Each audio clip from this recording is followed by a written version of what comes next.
কেমন আছো? রাধে রাধে, শুভ দুপুর। আজকে রাধারানীর আজকের রাধা অষ্টমী ছিল। তো রাধা অষ্টমীর আমি কিছু ভোগ দিয়েছিলাম। তো রাধারানী আর শ্রীকৃষ্ণ, তো আমি যতটুকু পেরেছি নিজের সাধ্যে ততটুকুই আয়োজন করেছি গোবিন্দর কৃপায়, রাধারানীর কৃপায়। তো 5 রকমের ভাজা যেমন একটু ভোগ দিতে হয়, তো আমি সেরকম দিয়েছি। এই যে রাধারানীর গাটি কচু খুব পছন্দ, 5 রকমের দেখো ভাজা দিয়ে আমি ভোগ দিয়েছি। এখানে মালপোয়া আছে, দেখো যতটুকু আয়োজন করতে পেরেছি। তো গোবিন্দের কৃপায় এই যে পরমান্ন খুব পছন্দ আমার রাধারানী।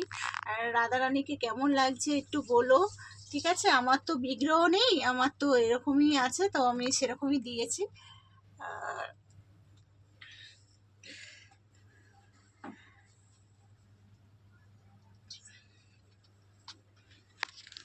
তো সবাই বলো রাধে রাধে।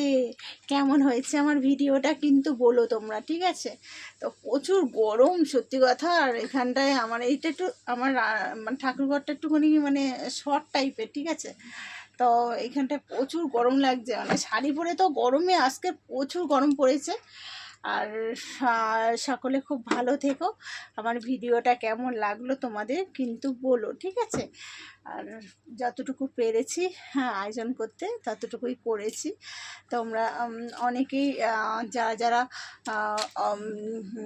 জন্মাষ্টমী করেছো তারা নিশ্চয়ই রাধা অষ্টমীও করেছো। তো জন্মাষ্টমী করলে রাধা অষ্টমী করতে হয়।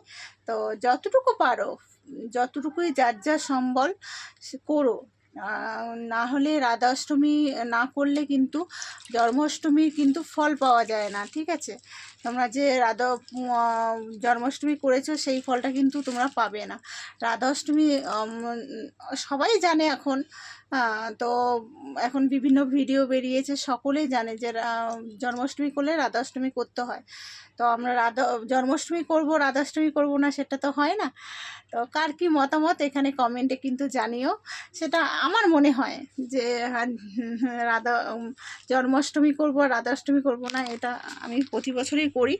তো গোবিন্দের কৃপায়, রাধারানীর কৃপায় সকলে ভালো থেকো। তো সবাইকে রাধে রাধে, অনেক অনেক ভালোবাসার সকলকে। আর আরেকজনকে দেখো তুলে দিয়েছে, এই যে কোথায় তুলে দিয়েছে তোমাকে পাপ্পা? পাপ্পা কোথায় তুলে দিয়েছে? জামা কাপড়ের মধ্যে ঢুকিয়ে দিলি কেন? আমার মেয়ে দেখো এই যে এখানে বসে বসে, এখানে বসে বসে আর এইখানে তুলে দিয়েছে। কি বলবো বলো? রাধে রাধে সকলকে।